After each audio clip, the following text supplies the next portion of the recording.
And I am a coordinator for Safer Sim University Transportation Center. Today we are continuing our webinar series focusing on our research projects. And today we have Jareen Denning from the University of Iowa, and she will be talking about some of the outreach that they've been doing in Iowa regarding ATV safety. So Jareen, I'll let you take over from here. Okay, thank you, Jacob. I'm trying to figure out again where my controls now of my slides have gone. They're supposed to be down in the corner here. We apologize. Yesterday we had a practice that was fantastic, and today we're having technical difficulties. All right, let's see if I can change slides. So I wanted to thank everybody at Safer Sim for showing up today and for giving me this opportunity to speak. Okay, here I go. So there are several things I wanted to accomplish today. One, I wanted to give you all some background on the issue we're going to be talking about, and that is off-road vehicles that are going on and crashing on the road. And then I want to share with you some of the approaches we have already used in terms of education and outreach. And then I want to talk about, some things we're thinking about in the future. And at that point, I would love to have people participate, provide us with some ideas of what you think we might do or what has worked for you. Okay. Oops. Okay, so the first part is talking about off-road vehicles on the road. And that's actually, with some of the off-road vehicles, it's been a public health issue for some time. With some others, it's becoming more of an issue. So there are two types of off-road vehicles that we're going to talk about today. One are all-terrain vehicles, and you can see a picture at the top there. The earliest all-terrain vehicles were three-wheelers, but now the majority since 1998 have been four-wheelers. And other parts of the world call these ATVs quad bikes or quads, so you might have heard of those. The other family of off-road vehicles are sort of generically called side-by-sides, and there are two major families of those. The utility task vehicles, or UTVs, and they are distinguished by having lower speeds.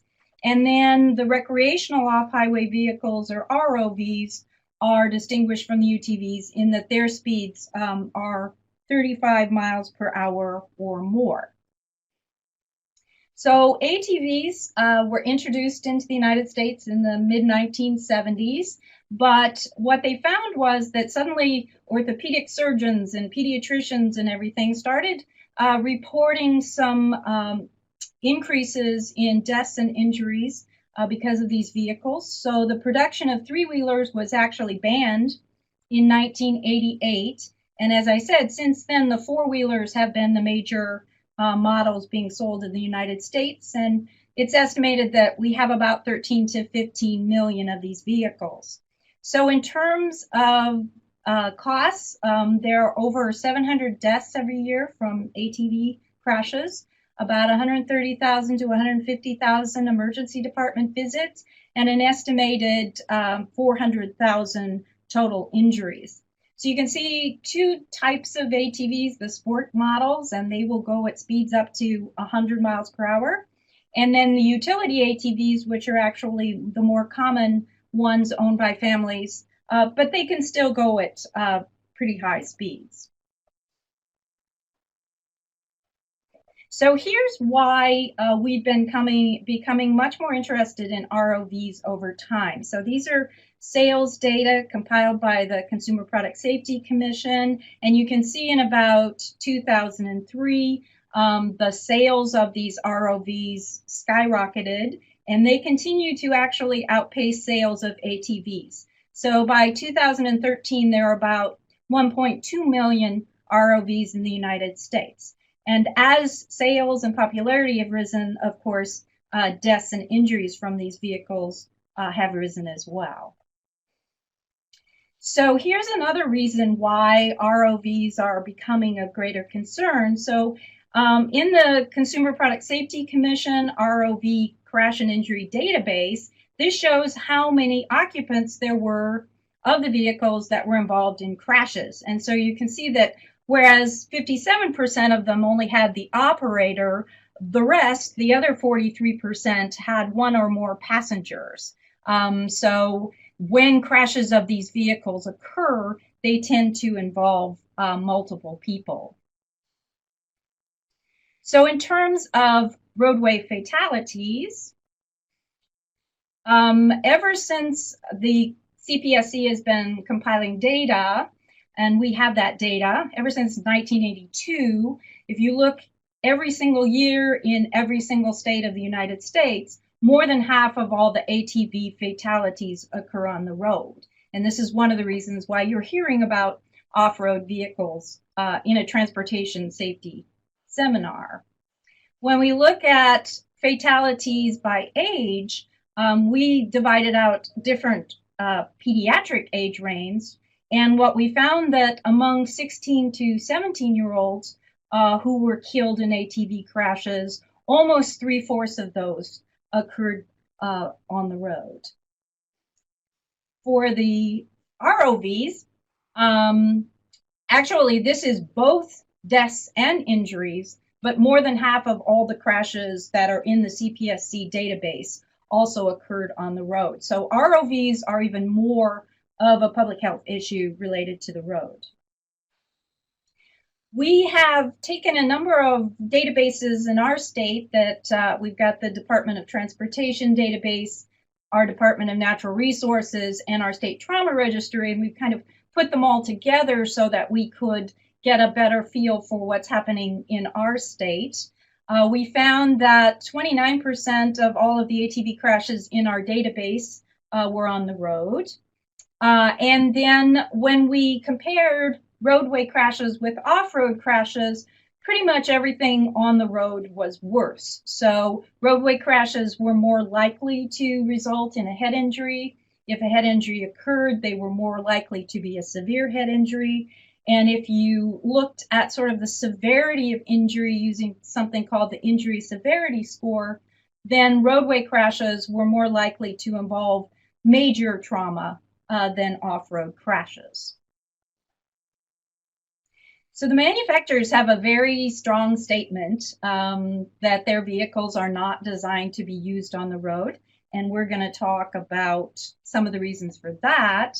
But unfortunately, all of the data that we see, including survey studies of ATV and ROV riders, suggests that most of these riders are actually riding on public roads. So either on or off the road, these vehicles have sort of this narrow wheelbase, and that's designed so that they can go between trees and so forth, go on narrow trails. And then they have a high clearance, same reason, so that they can go in rough terrain. But together, the narrow wheelbase and the high clearance greatly increase the risk of a rollover because you have forces on this high center of gravity. So this high center of gravity means that the vehicles are less stable under a lot of conditions, particularly on inclines and in a turn. And because of this, they require what's called active riding. So active riding means counteracting any sort of destabilizing forces on the vehicle. And so that means shifting body weight, that means maintaining grip on the handlebars, maintaining footing, and absorbing shocks. So any of you who have ridden ATVs, you know, particularly on rough terrain, you have to be continually moving. And sometimes shocks are great enough that you actually have to stand up so that you can absorb the shocks with your legs. Another reason why these vehicles are hazardous, particularly on the road, has to do with their tires. So the top picture shows you a roadway tire. That's a motorcycle, and you can see that that's very different from the off-road tires that you find on ATVs and ROVs. And so roadway tires are actually carefully designed to grip and release roadway surfaces in a predictable manner. That's so that you can maintain traction with the road. On the other hand, these off-road vehicle tires, they are low pressure. They have, as you can see, sort of this knobby tread. And basically, they're designed to grab terrain so that whereas you can't take your motorcycle through very well through mud and other surfaces, these off-road vehicle tires are made to give you traction in those kinds of terrains. However, because they are designed for grabbing rather than gripping and releasing, you can have difficulty because if they grab a paved surface or if they interact unpredictably with roadway surfaces, that can lead to loss of control. One other feature that can be hazardous is a lack of a rear differential. So many models of ATVs and side-by-sides do not have a rear differential. So vehicles with a rear differential, as you're going around a turn, the outer wheels can then turn at higher rates than the inner wheels, and this allows you to maintain traction and keep all four wheels on the surface. If you don't have a rear differential, then one or more wheels can lose contact with the surface. And then again, with this high center of gravity, lateral forces on the vehicle can increase the risk of a rollover. One of the things that we do is we kind of look at things that are not immediately intuitive or ways that ATVs and ROVs are different from roadway vehicles, so that people aren't making the wrong assumptions. So one of the things is looking at the major mechanism of ATV crashes on the road. In fact, so using the CPSC data, only about 29% of the crashes are collisions, mostly with other vehicles, whereas 71% are actually non-collision events, so no other vehicle is involved. If we look at our ATV data from Iowa, it's even more pronounced, where 87% of the crashes on the road are actually non-collision events. If you contrast this with farm equipment, it's exactly the opposite pattern. So most people are used to thinking of farm equipment as slow-moving vehicles or non-highway vehicles on the road, and collisions are a big concern. But people make assumptions about ATVs and in that they are not, if you think the same way, then you think, well, it's safer to be on roads with low traffic volume. But in fact, that's not the case with ATVs. So I'm going to hope, oops, this could be a problem, playing my video because I don't have control of that. Let's see, let's go back one.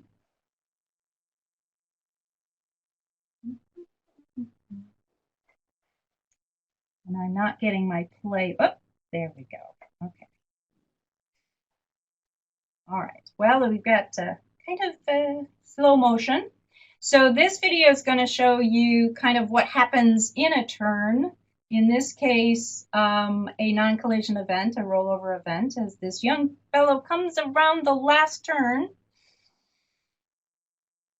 You can see that he lost traction with his rear wheels and rolled over. So this is the major mechanism of ATV crashes. You lose control and you roll over. Fortunately, the young man was not seriously hurt in this one.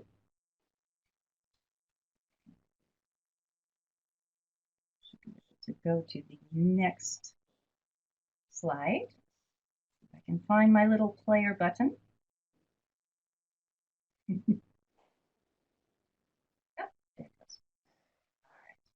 So this is one of our favorite videos. This shows a crash on the road. Oops. Come back.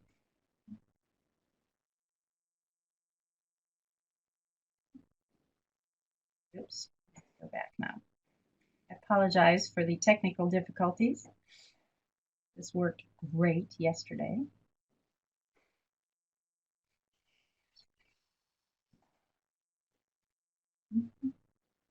Trying to get my back button here.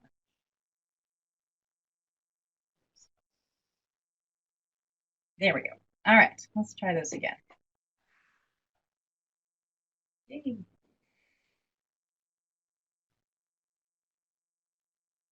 So this will play again in slow motion. And what this shows you is that here are some riders on the road. They're not going fast. It's a nice flat road. One stands up to stretch or something.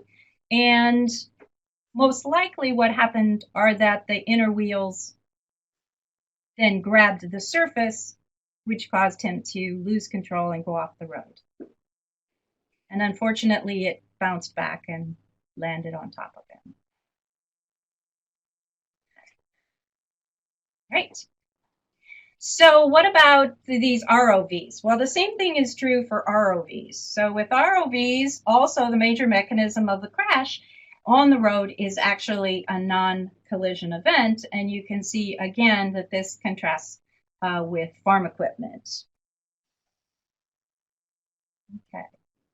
So with ROV crashes, 93% of them are rollovers. And unlike ATVs, where a lot of rollovers might be forward or backward or to the side, with the ROVs, 95% of the rollovers are actually to the side.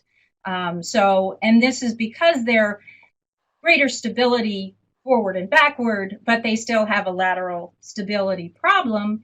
And the vast majority of those sideways crashes occur in a turn. So this is what we have to warn most people about, particularly on the road, that many of these crashes are going to occur as they are trying to make a turn. All right. Now, even though the majority of the crashes are non-collision events, that doesn't mean that they aren't a traffic hazard in some respects. So around 30% of ATV crashes on the road are a collision with another motor vehicle. We also found something very interesting when we looked at fatal crashes, there they are.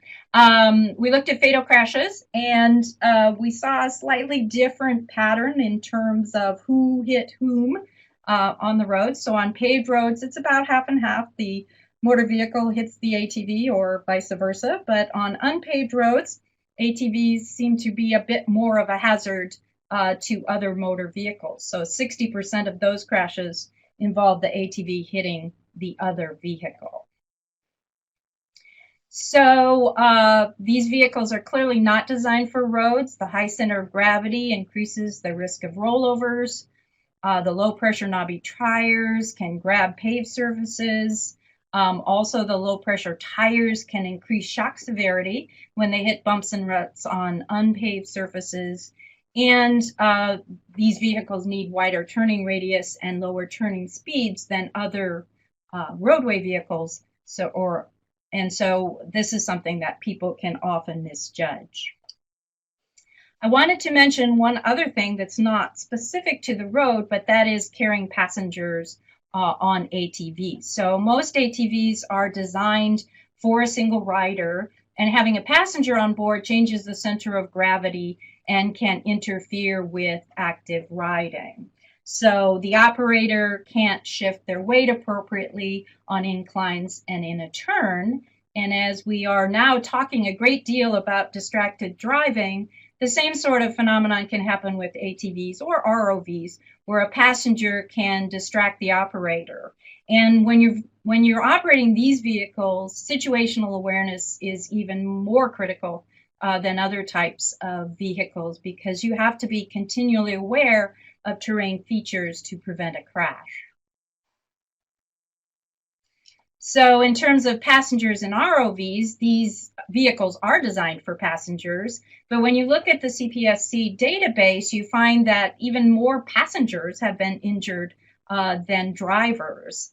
A lot of times this is because they carry more passengers than can be restrained. And here again, here's our little number of occupants in the vehicle.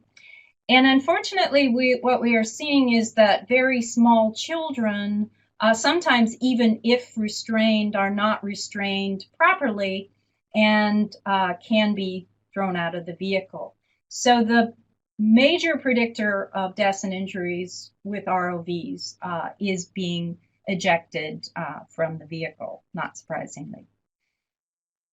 So I wanted to just share I have a Google alert that sends me articles about ATVs and ROV crashes. They usually call them UTVs in the newspapers, but we're just seeing more and more and more of these crashes being reported, and more they involve more than one person being killed or injured. So the second part, I wanted to talk to you a little bit about some of our education and outreach programs. We have a school-based program called Safety Tips for ATV Riders, or STARS, and we've presented this program at more than 15,000 Iowa students across the state. Our target age is 12 to 15 years old. This seems to be the pediatric age range where deaths and injuries suddenly start to go up dramatically. We have a fun and engaging slideshow that usually starts with a story, which we try to match the story to the community or to the age group. And then you can see we have a demonstration component. That picture is our older tilt table. We also have a discussion of helmets during our program. So these are our 10 stars, and our slide program sort of goes through these, teaching these various safety rules. And we will keep clicking until we go forward here.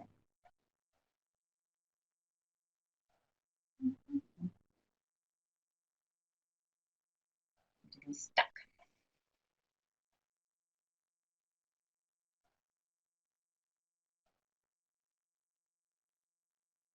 Oh, that went backwards. There we go. And here's our mobile simulator. This is our new simulator.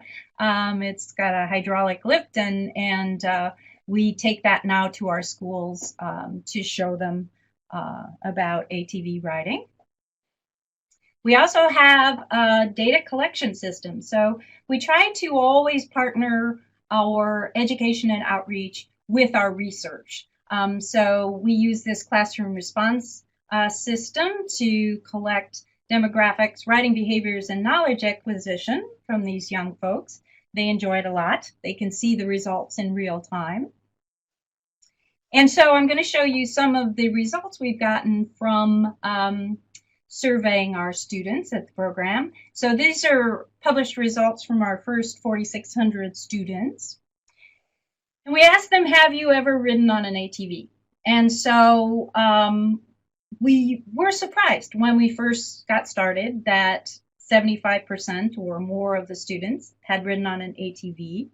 We were also surprised that it wasn't just farm kids, it was also kids who lived in town. So this seemed like a pretty high percentage, but everywhere we go, it is very similar. So a lot of kids are riding on ATVs. Then we asked them, have you ever ridden on an ATV with more than one person? So this is that carrying of passengers risk factor. And that one is really bad. 92% of our students said that they had ridden an ATV with more than one person. We also asked them, have you ever ridden an ATV on a public road? And that was over 80%. So these kids are engaging in these hazardous activities fairly commonly. And the third sort of safety behavior we ask is, how often do you wear a helmet when riding an ATV? And over 60%, maybe. Well, go backwards. You can see that the largest pie piece is never or almost never, and only 17% report always or almost always wearing helmets. And what we found was that when we look at these three riding behaviors, multiple riders, riding on the road, or never wearing a helmet, and we look at the individual students, how many of these behaviors do they engage in? 60% of the students are doing all three of these unsafe behaviors, and only 2% of the students are engaging in none of these unsafe behaviors. And we find that with the more severe crashes, that usually there's more than one risk factor involved. So then finally we asked them, have you ever been in an ATV crash? And we explained to them that this is very general, rolled over, hit something, fallen off. And we explained to them that they didn't necessarily need to be hurt in the ATV crash. And what we found that over half, 57% of the students said, yes, they had been in some sort of crash. So, and that's holding up. Then we have 3 knowledge questions that we ask. The first one is, most ATVs are made to carry how many people? Half of them get it right before the program, 90% after the program. And then when we do a 1-year follow-up, we lose some of that, but there is some knowledge retention. The next knowledge question is, what size ATVs are 12 to 15-year-olds supposed to be riding on? Only 25% get that right before the program, goes up to over 80%, but a lot of them seem to forget that by a year later. And the third question has to do with our state.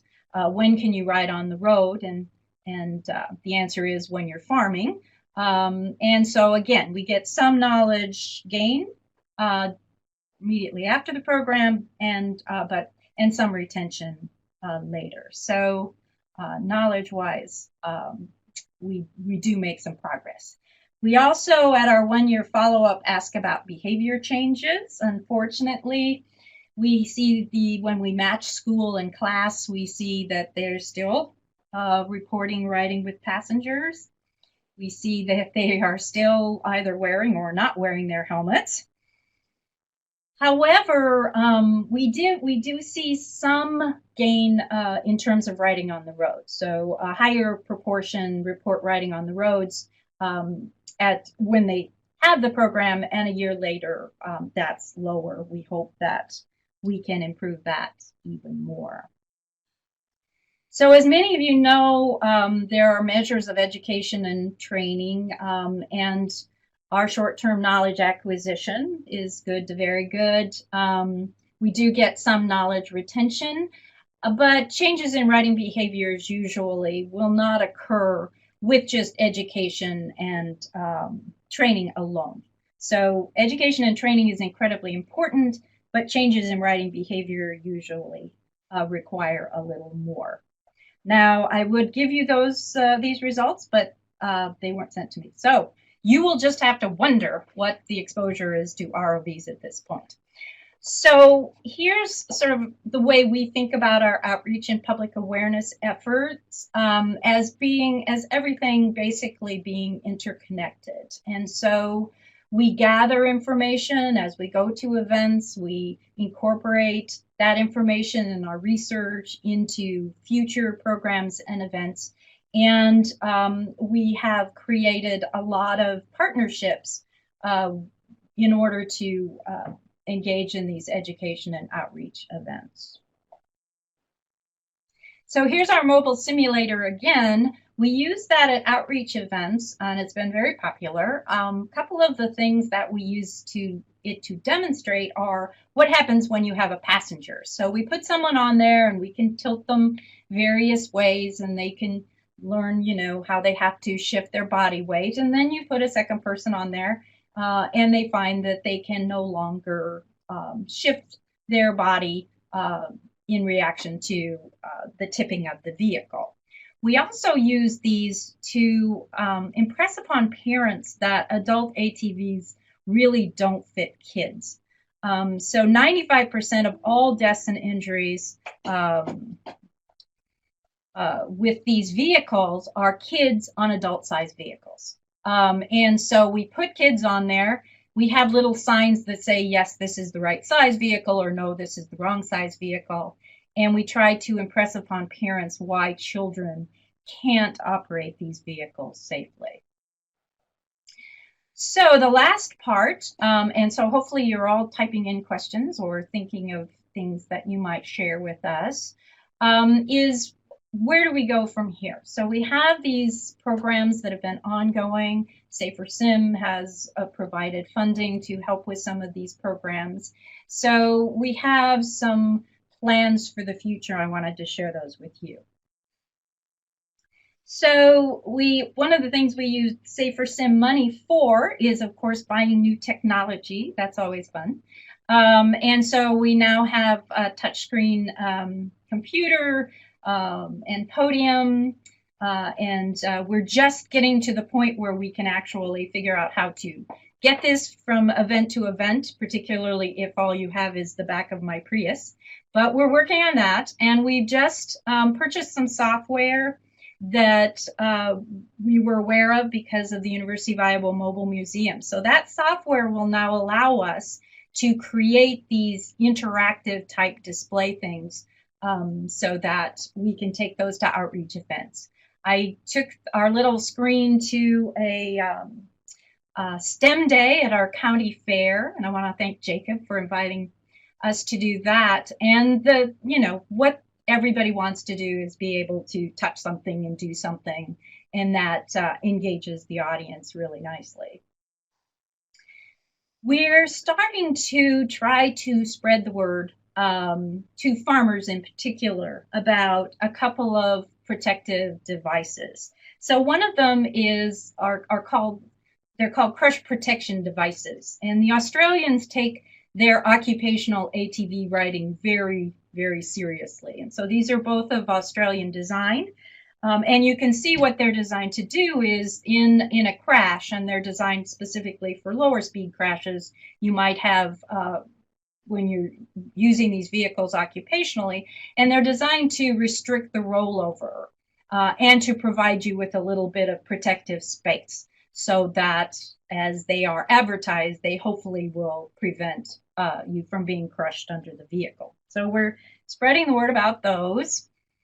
We're also, and you can see this is again another use for our mobile simulator. Our Great Plains Center for Agricultural Safety and Health bought one of these, and we thank them for that and put it on our simulator. And that's been very useful in terms of generating discussion with farmers that we meet at some of these events. The other thing we're trying to get the word out is about occupational helmets.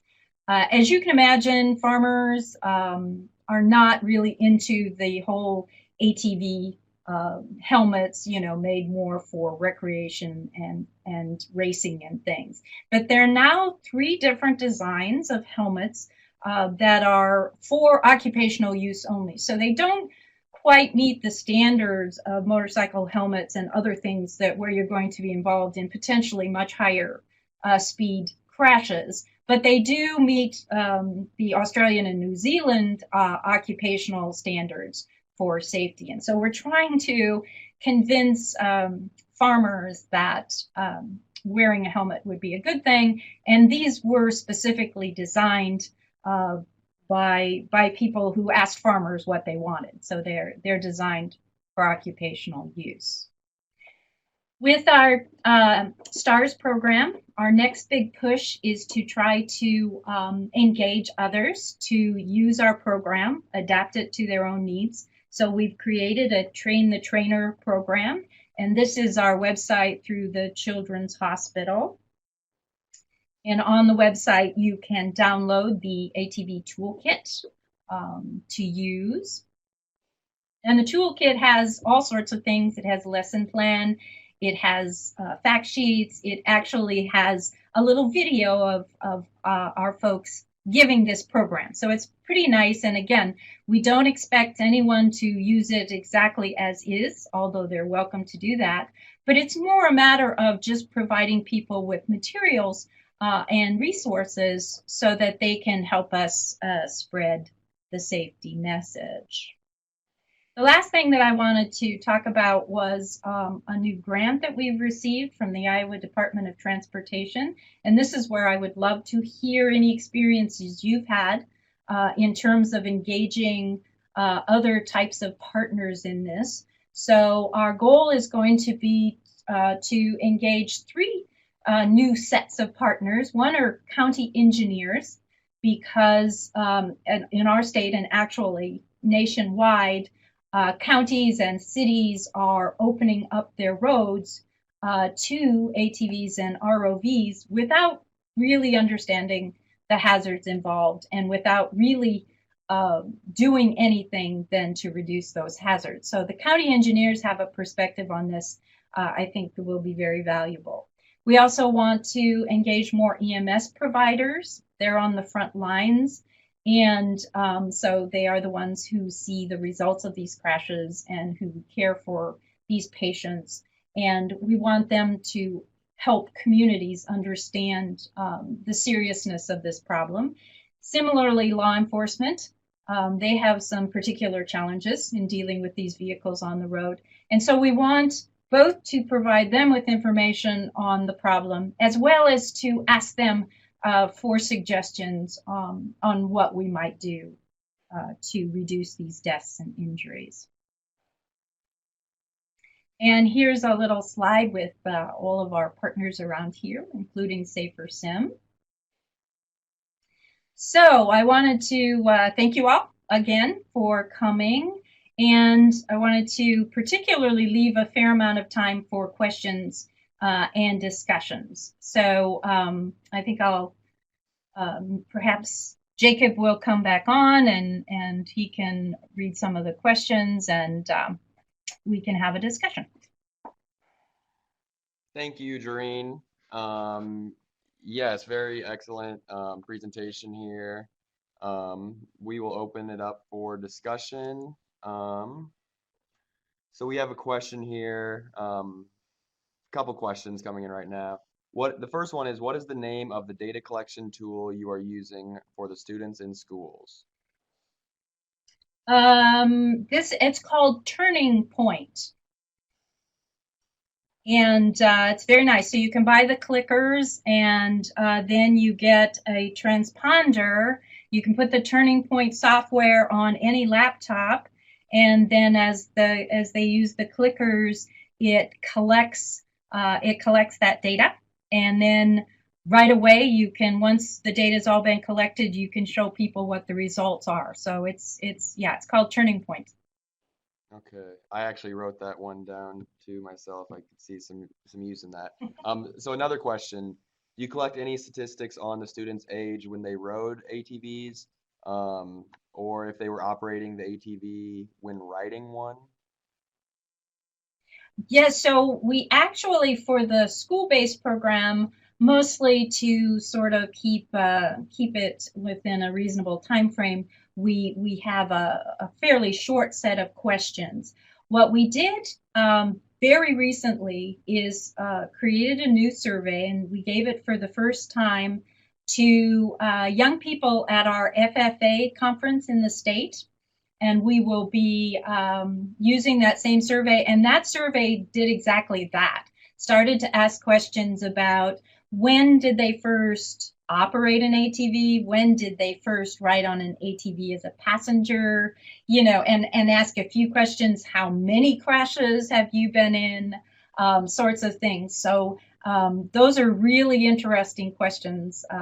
I agree. And we're hoping to, we have just put that data in, so we haven't analyzed it yet.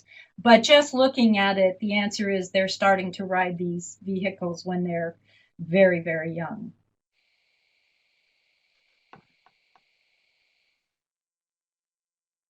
Jareen, so I thought it was interesting how you're looking for new partners, the county engineers, the EMS services, and the law enforcement. Can you speak a little bit more about how you're trying to get them to collaborate with you? Are you, obviously it seems like an important issue, but how exactly can you get buy-in from these stakeholders? Right. So what's been nice is that when we started doing this research on roadway crashes, we were actually kind of the first ones. It surprised me that nobody had asked that, but it was a good place for us to jump in. And so our Department of Transportation from the very beginning was very good about listening to us and about these crashes.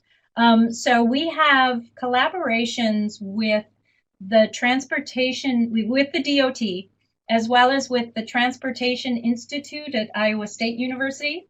And so there's a person there, John Shaw, who is helping us. He actually helped write a report, which we hope to start getting out from a county engineering perspective, right? Because they not only think about the roadway safety, but they also think about the fact that these vehicles can do some pretty major damage to roadway ditches and roads and things. So there are costs to using these vehicles on the road that are in addition to the deaths and injuries. So John's great. John, and there are a number of local traffic safety groups and things that John's helping me connect with.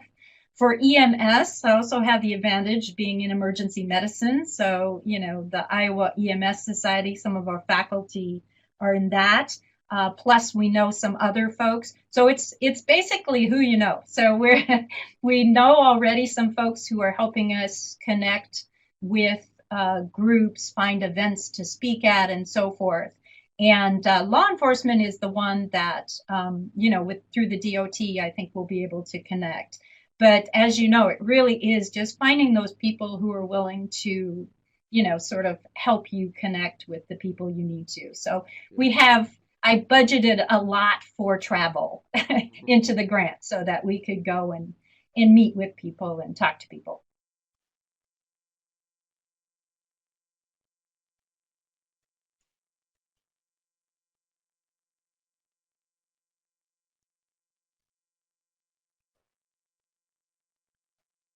Are you there? We'll give it a couple more minutes to see if any last questions come in. Right, and sorry, Jacob, and I would really appreciate it too, since it takes a while to type things in and things. If you know, if you have some thoughts or some experiences that you think we might be able to translate, you know, in terms of your outreach and education, that would be great. We're always looking for things people have found to be very helpful. So, Doreen, I know talking to one of our students here at the National Advanced Driving Simulator, he is an avid ATV rider, not on the roadway. Yay. I think the park that he goes to, he mentioned that they recently um, installed like a helipad out there because it's in the field in the middle of nowhere. You know, by the time a lot of these EMS first responders are getting to the crash or wherever this crash occurs or an injury is, you know, a lot of times it's too late. Um, are there any solutions for that other than just, you know, building a helipad out in the middle of a field? Um, Sometimes, you know, that's a really great question because so as I said, we try to sort of correct people's misconceptions about these crashes.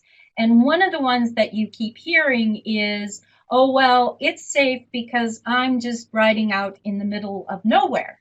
And we try to explain to them that riding out in the middle of nowhere is the least safe thing that you can do, because we have like mapped our crashes and we know a lot of crashes are happening in rural areas. And you're right, there's that response time that's a problem. Um, I like that they have done that. Is that must be the local park near us. But some other things that we thought about is working with people to make make an OnStar like thing. They're working on something like that for tractors and things so that a crash can be detected in a more remote area, and potentially then you have a GPS signal that you can track and find these people. But it is very scary that these crashes are happening, and sometimes nobody's even hearing about them for multiple hours. mhm. So kind of to expand on that a little bit, I guess, just more so about the safety. So like the new models of ATV or any sort of off-road vehicle, do they come with any sort of safety features on them? You know, any of those add-ons like the roll bars? Are there anything like that that's available or that's just standard on these new vehicles? So the for the ATVs, this is why we're kind of pushing the crash protection devices. There's not a lot of experience with them in the United States, but the epidemiology is looking promising in Australia and New Zealand. So this would be an add-on. Unfortunately, the manufacturers don't like to be required to put more things on. But so that's why we're pushing that. Other than that, with the ROVs, they have the required rollover protection structure and required seatbelts and things. They're starting, more models are starting to have doors instead of, it being open on the side, because what they found was you start to roll over, you think your first instinct is to stick an arm or a leg out, and because these vehicles weigh like 1,000 pounds, usually that involves a really severe sort of extremity injury. So the doors, I think, are helping if people are belted to keep legs in. So, but I always think about ATVs and ROVs as being about 50 years behind on safety relative to other vehicles, and so we have a long ways to go.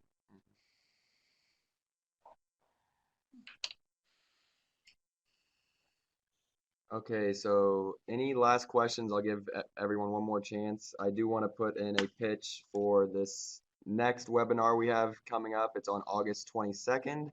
That, I believe that's a Tuesday again this one's at 10 a.m. maybe. Don't quote me on that. It's at our normal time of 2 p.m. But that'll be on driving after distal radial fractures on August 22nd.